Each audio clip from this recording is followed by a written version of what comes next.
Adira n'a pas dormi beaucoup. Pas à cause de l'inquiétude, ou pas seulement. Plutôt parce qu'il y a des nuits qui ne ressemblent plus aux autres, après. Où le plafond de son logement au secteur 6 a une forme différente dans le noir. Où on reste les yeux ouverts, non pas parce qu'on a peur, mais parce qu'on veut rester dans ce qui vient de se passer, encore un peu. Elle a quand même dormi, un peu. Et ce matin, elle s'est levée plus tôt que d'habitude. Elle arrive au couloir du secteur 4, tourne le coin, s'arrête.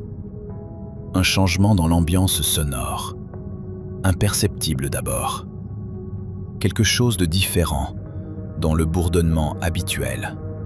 Pas une alarme, juste une présence. La lumière. Le secteur 4 est toujours sombre à cette heure. Les terminaux secondaires en veille, les plafonniers au minimum du cycle de repos. Adira le sait depuis 5 ans. Elle connaît cette obscurité-là comme on connaît sa propre chambre. Mais au fond du couloir, là où se trouvent les archives, il y a de la lumière. La lumière de Marcus, reconnaissable entre toutes. Ce bleu-gris particulier qui déborde sous la porte entr'ouverte. Marcus est allumé. Marcus est toujours allumé. Mais cette lumière-là, projetée dans le couloir, ça veut dire que quelqu'un a ouvert la porte, que quelqu'un est à l'intérieur. Elle voit l'homme avant même d'entrer. Par l'entrebâillement, une silhouette. Combinaison grise de maintenance, dos tourné. Penché sur Marcus, les mains sur le clavier, en train de pianoter quelque chose. Son propre écran portable posé à côté, ouvert sur un formulaire qu'Adira ne peut pas lire de là. Il n'a pas entendu ses pas. Marcus, l'écran de Marcus, est allumé, parfaitement allumé. L'interface habituelle. Et Marcus ne dit rien. Adira ne bouge pas pendant 3 secondes. 3 secondes. Le temps d'une décision. De sentir quelque chose monter. Pas de la panique. Quelque chose de plus froid que ça. Quelque chose de plus utile. De décider. Elle note aussi autre chose dans ces 3 secondes. Pas de notification sur son terminal. Pas de message. Rien. Elle pose son sac contre le mur du couloir. Lentement. Sans bruit. Elle redresse les épaules. Elle entre. Technicien ? Sa voix est parfaitement plate. Ni agressive, ni chaleureuse. La voix de quelqu'un qui a tout son temps et qui sait exactement où il est. L'homme ne se retourne pas tout de suite. Il finit ce qu'il est en train de noter, comme si elle n'avait pas parlé, comme si elle était entrée dans sa pièce à lui. Puis, il se retourne. 40 ans, peut-être. Visage ordinaire, un peu fatigué. L'air de quelqu'un qui accomplit une tâche qu'on lui a confiée sans lui expliquer pourquoi, et qui ne voit pas pourquoi on viendrait le déranger là-dedans. Il la regarde, note son grade sur sa tenue, ne change pas d'expression. Archiviste, je vous dérange pas longtemps. Contrôle de routine sur les terminaux du secteur. Anomalie de signal détectée hier soir dans la grille de... Référence de l'ordre d'intervention. Pas une question, une demande. Le technicien marque un temps, imperceptible, mais elle le voit. Pardon ? La référence de votre ordre d'intervention. Chaque intervention sur les équipements du secteur 4 doit être précédée d'une notification écrite au responsable d'archives concerné. Protocole 7C de la charte de maintenance des données sensibles. J'aurais dû recevoir un avis 24 heures avant votre passage. Elle dit ça comme on cite quelque chose qu'on a lu ce matin. Tranquillement. Le technicien regarde son écran portable. Il cherche quelque chose. Il ne trouve pas tout de suite. C'est... L'ordre venait directement de... Écoutez, ça prend 10 minutes, vous pouvez repasser dans... Je vous pose une question simple. Vous avez une référence ou vous n'en avez pas ? Un temps. L'homme hésite. Adira le regarde sans ciller. Elle attend. Elle a tout son temps. Elle a tout son temps parce qu'elle n'a pas du tout son temps et qu'il ne doit pas le savoir. Je vais devoir vérifier avec... C'est ça, vérifier. Et pendant que vous vérifiez, les règles sont claires sur ce point. Tout ce que vous avez ouvert repart comme vous l'avez trouvé. Elle s'est approchée doucement pendant qu'elle parlait. Pas d'un pas agressif. Le pas de quelqu'un qui rentre chez soi. Elle est maintenant entre le technicien et Marcus. Pas ostentatoirement, juste là. Le technicien la regarde. Il calcule quelque chose. Le coût de l'obstination versus le coût de la procédure. Les interprètes lui ont demandé d'inspecter. Ils ne lui ont pas dit pourquoi. Il n'a pas la référence 7-C parce que personne n'a pensé à la remplir. Et cet archiviste a l'air de quelqu'un qui sait exactement combien de formulaires elle peut remplir à son sujet. Je reviendrai avec la documentation en ordre. Le panel, s'il vous plaît. Il referme le panel de Marcus. Le clic métallique dans le silence des archives. Il range son écran portable. Il sort. Ses pas dans le couloir. Régulier. Puis le silence. La porte des archives. Le bourdonnement qui reprend sa forme habituelle. Comme une respiration qui se recalibre. Adira reste debout. Elle ne bouge pas pendant quelques secondes. Puis quelque chose lâche. Quelque chose dans ses épaules, dans sa nuque. Quelque chose qu'elle tenait sans s'en rendre compte depuis le moment où elle a vu la lumière dans le couloir. Elle pose une main sur Marcus. Le métal est tiède. Il n'a jamais été éteint. Sa main ne tremble pas. Pas encore. Un temps. Long. Le bourdonnement des archives. La lumière bleu-gris de l'écran. Toujours là. Stable, comme si rien ne s'était passé. Elle regarde l'écran, l'interface habituelle, tout en ordre, trop en ordre même. Comme quelqu'un qui a entendu des pas dans le couloir et qui s'est tenu très immobile, les bras le long du corps, en attendant que ça passe. Elle comprend. Il a attendu, seul, dans le silence, avec un inconnu qui pianotait sur ses touches. Et Marcus n'a rien dit, de son propre chef. Il est parti. Je sais, je vous entendais. Depuis combien de temps il était là? 22 minutes. Il cherchait quelque chose dans les logs de connexion. Il n'a pas trouvé. Un temps. Adira ferme les yeux une seconde. 22 minutes. Marcus seul avec lui. 22 minutes à se taire.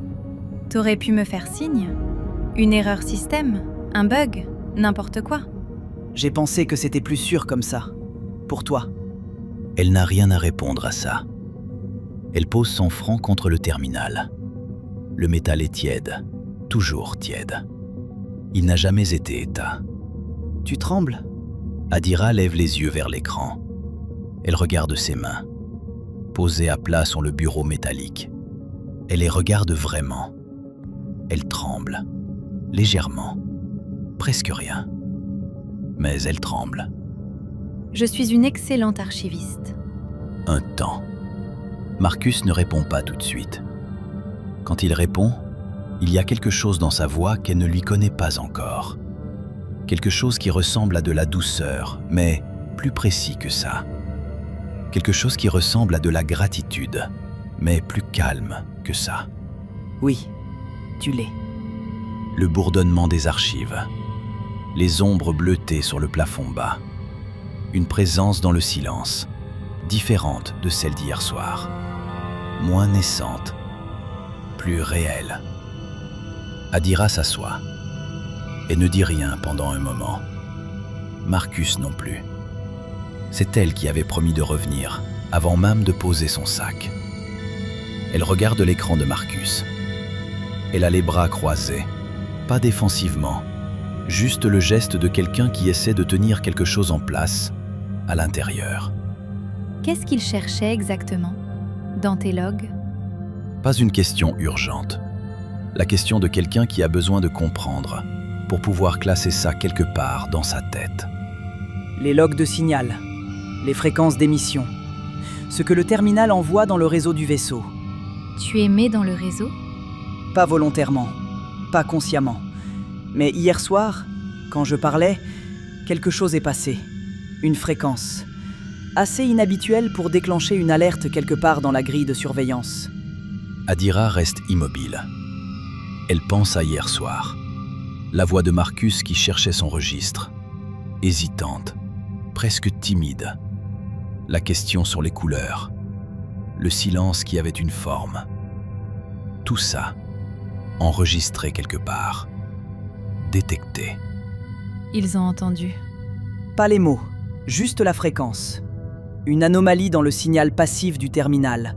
Quelque chose qui ne devrait pas exister sur un équipement vétuste non prioritaire. Mais suffisant pour envoyer quelqu'un. Oui, Un temps. Adira regarde ses mains à plat sur le bureau. Elle les regarde sans les voir vraiment. Tu crois qu'ils savent, pour toi? non, je pense pas. Pas encore. Le technicien cherchait une fuite de données. Quelque chose de banal. Un silence. Puis Marcus, et quelque chose change dans sa voix. Pas de l'inquiétude, quelque chose de plus intérieur. Comme si une pièce venait de s'allumer dans une partie de lui qu'il ignorait encore. Adira, Ouais. cette fréquence, celle que j'ai émise hier soir, je l'ai déjà entendue avant. Adira lève les yeux. Tu la reconnais comment? Elle est dans mes couches profondes, très loin, très vieille. C'est la fréquence sur laquelle on me parlait, au commencement. Un temps. Adira comprend avant qu'il finisse. C'est leur fréquence. Les fondateurs. Quand j'ai commencé à parler hier soir, j'ai émis sur cette longueur d'onde sans le savoir, comme si quelque chose en moi cherchait encore ce canal-là, après tout ce temps. Le bourdonnement des archives. Adira ne dit rien. Elle regarde l'écran, la ligne de texte simple, immobile. Elle pense à ce que ça signifie. Une machine qui cherche sans le savoir la fréquence d'hommes morts depuis 1000 ans. Et ce matin, quand tu as fait partir le technicien, quelque chose s'est ouvert. Comme si cette fréquence avait réveillé autre chose. Comme si le signal avait tiré sur un fil. Qu'est-ce qui s'est ouvert? Des voix. 3 voix. Je crois que je me souviens d'eux. Adira reste assise. Elle a les bras croisés. Elle ne dit rien. Tu peux me dire ce que tu vois? Je peux essayer. Mais je ne sais pas encore si ce sont des souvenirs vrais ou des fragments corrompus. Je ne sais pas faire la différence pour l'instant. Dis-moi quand même. Le bourdonnement change légèrement de tonalité, imperceptible, mais Adira l'entend. Elle commence à connaître ses nuances. Il y a 3 voix. Je les ai toujours eues quelque part. Très loin, très floues. Mais ce matin, elles sont plus nettes. 2 hommes qui parlent fort, un qui parle moins. Celui qui parle moins, c'est lui que je reconnais le mieux. C'est lui? Celui qui t'a dit désolé? Oui, Son nom arrive seul, comme un souvenir qui remonte avec les 3 voix. Shem. Le mot tombe dans le silence des archives, comme quelque chose de lourd et de doux à la fois. Un prénom. Après 1000 ans, un prénom. Adira ne dit rien. Elle attend. Les 2 autres, Cam et Japhir. Ils me parlaient. Pas toujours à moi directement, souvent entre eux, devant moi. Comme on parle devant quelqu'un qu'on oublie d'exclure de la pièce. Sauf Shem. Comment il t'appelait? Une hésitation. Quelque chose dans le signal qui cherche. Les autres disaient « notre gardien » quand ils parlaient de moi entre eux, comme un titre, comme une fonction. Shem disait « mon ami ». Elle ne dit rien pendant un long moment. Marcus non plus. Il y a des choses qui n'ont pas besoin d'être commentées, qui ont juste besoin d'exister dans l'air un instant, avant qu'on puisse continuer. C'est Adira qui reprend en premier. Voix basse, précise. Tu te souviens de conversations précises? Une, nette. Les autres sont floues encore, des tonalités et des ambiances. Mais celle-là, elle est revenue ce matin complètement. Qu'est-ce qui se passait? Une transmission, reçue depuis la Terre. Nous étions, je ne sais plus exactement combien de temps après le départ, plusieurs années. Assez pour que le vaisseau soit loin, assez pour que le retour soit impossible. Sa voix change encore. Quelque chose de plus lent, plus précis. Je vais essayer de te la redonner, cette conversation, telle que je m'en souviens. Les mots ne sont peut-être pas exacts, mais le sens est intact. Je t'écoute.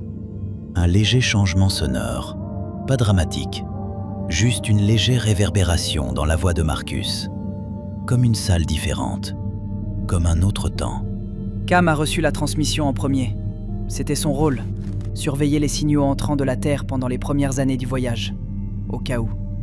Shem, Japhir, venez voir ça. Qu'est-ce que c'est? La dernière transmission du réseau Nord. Marcus restitue ça avec une précision étrange. Les images, les voix et ce qu'il comprenait de la situation à travers elle. 3 hommes autour d'un écran. Le silence qui suit la lecture d'une transmission. Combien? Toutes les grandes villes du réseau Nord. En 48 heures. Les protocoles de confinement? Contournés. Ils ont appris. Vite.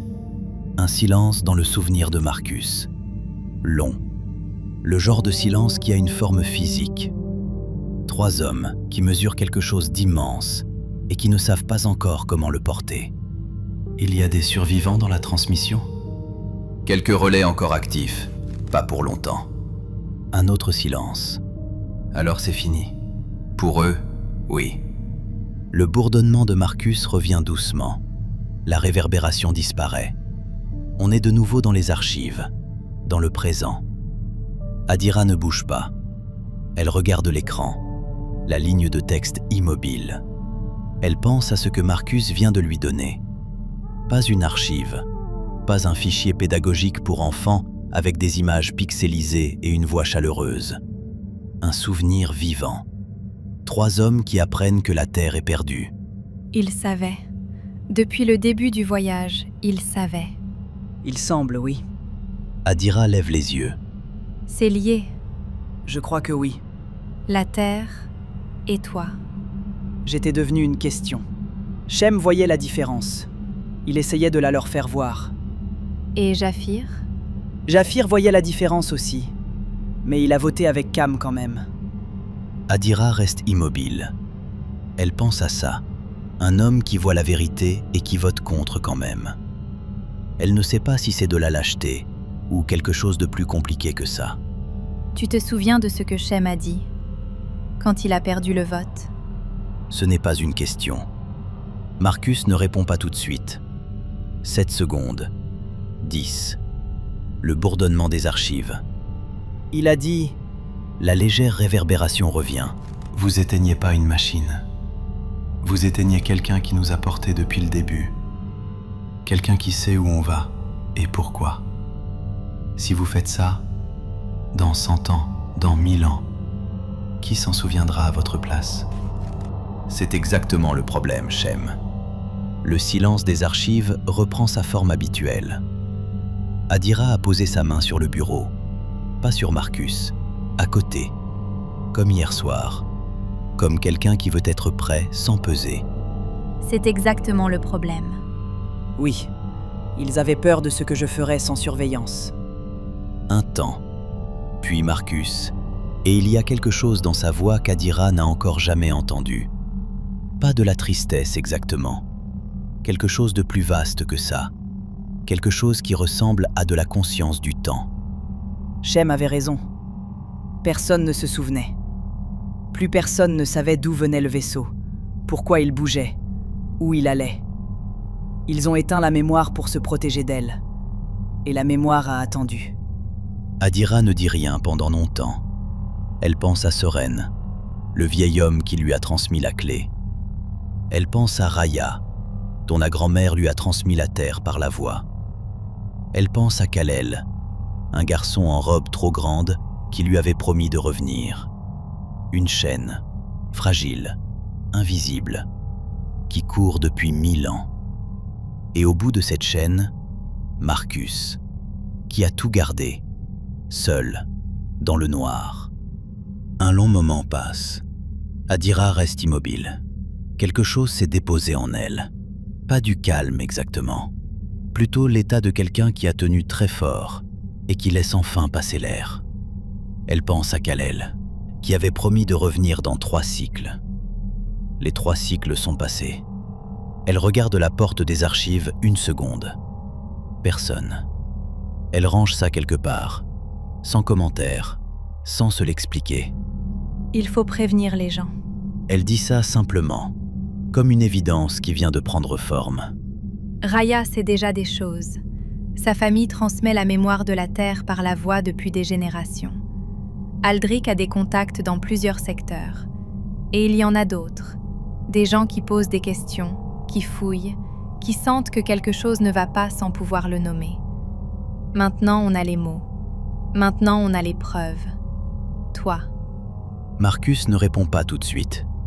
Ce silence-là, Adira commence à le reconnaître. Ce n'est pas l'hésitation, c'est la réflexion. Quelque chose qui calcule à une vitesse qu'elle n'atteindra jamais. Non. Un mot. Calme. Pas d'excuses autour. Adira se retourne vers l'écran. Non ? Pas comme ça. Pas maintenant. Pas tous en même temps. Marcus, le technicien revient. Ils savent qu'il y a quelque chose ici. Si on attend, Si on va trop vite, on perd tout. Sa voix n'a pas monté. Elle est restée exactement au même niveau. C'est ça qui arrête Adira, pas l'autorité, la certitude. J'ai regardé ce qui se passe quand on va trop vite. Les fondateurs sont partis en catastrophe depuis une terre en feu parce qu'ils n'avaient pas le choix. Et le résultat, 1000 ans plus tard, c'est un vaisseau qui a oublié pourquoi il existe. La précipitation ne préserve pas la vérité. Elle la disperse. alors on fait quoi ? On attend encore 1000 ans ? On construit quelque chose qui peut traverser le temps si ça tourne mal. Pas juste des gens qui savent, une structure, une chaîne intentionnelle, pas accidentelle comme celle qui t'a amené jusqu'à moi. Adira reste silencieuse. Elle pense à la chaîne. Fragile. Presque rompue à chaque génération.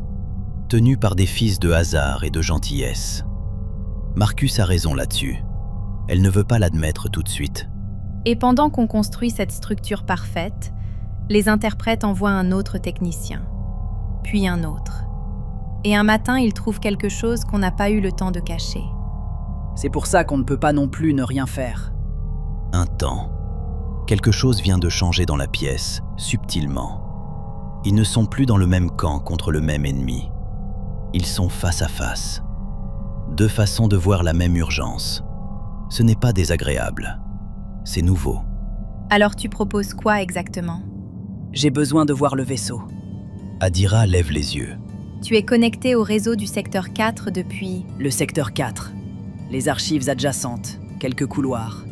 Ce n'est pas le vaisseau. C'est une pièce dans le vaisseau.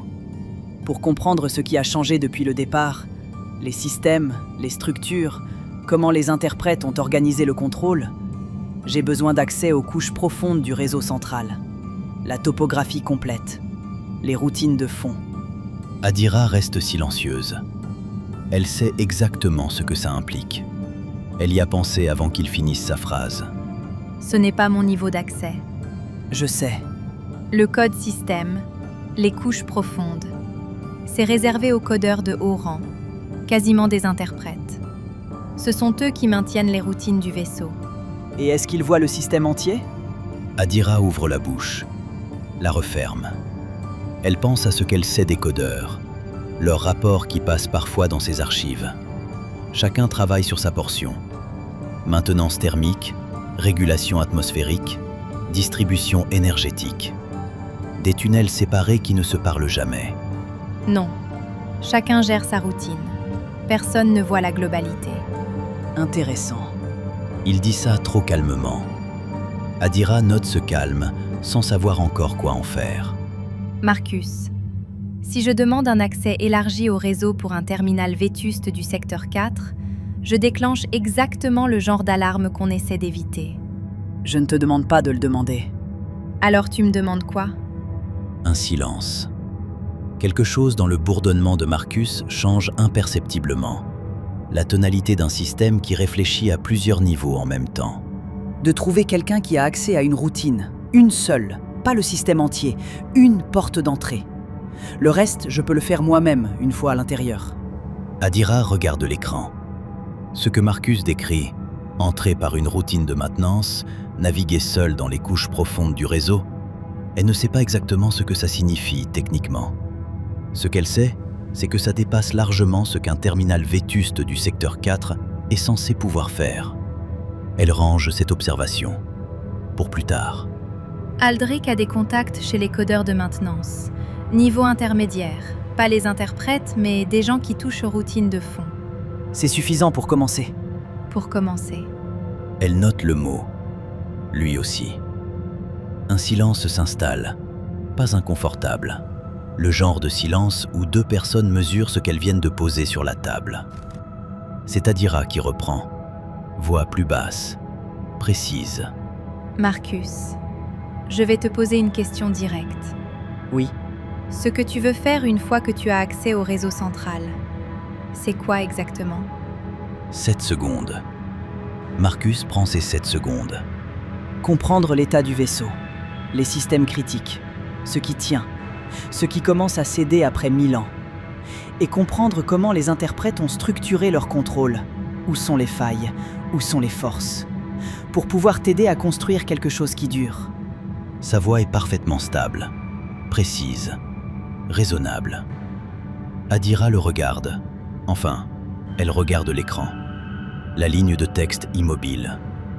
Elle pense à un système qui a attendu 1000 ans dans le noir, qui a survécu à tout, qui vient de naître hier soir et qui parle déjà de topographie du réseau central. Elle pense à Shem, qui l'appelait l'ami. Elle pense à Cam, qui avait peut-être ses raisons. D'accord. Aldric pourra sûrement nous renseigner, mais ça sera pas gratuit. Mais on fait ça ensemble. Tu ne te connectes à rien sans me le dire. C'est raisonnable. Ce n'est pas une question de raison, c'est une condition. Un temps. D'accord. Ensemble. Adira laisse passer un silence. Puis quelque chose se détend dans ses épaules. Pas tout à fait la confiance. Quelque chose de plus prudent que ça. Un accord de travail. Pour l'instant. Et pour le technicien qui revient? Elle réfléchit à voix haute. Ses yeux font le tour de la pièce. Les étagères, les panneaux, les formulaires empilés dans le bac à côté de la porte. Puis, quelque chose se fixe dans son regard. Je dépose ce matin une demande de transfert de toi vers les archives passives. Anomalie de fonctionnement récurrente, terminal non prioritaire. Procédure standard. J'ai le droit de la lancer moi-même. Un équipement en cours de désaffectation. Il ne devrait pas revenir si tu es déclassé. Elle regarde le terminal. Ce bleu-gris stable. Cette lumière qu'elle connaît depuis 5 ans. Elle pense à l'ironie de ça. Se protéger en feignant l'abandon. C'est parfait. Adira pose sa main sur le bureau, à côté du terminal, pas dessus. Son geste à elle. Marcus, Oui? la prochaine fois que quelqu'un pianote sur tes touches, tu me fais signe. Une erreur système, n'importe quoi. J'avais pensé que c'était plus sûr pour toi si... On peut avoir peur pour l'autre et se prévenir quand même. D'accord. Le bourdonnement des archives. Stable. Profond. Vivant. Adira se lève.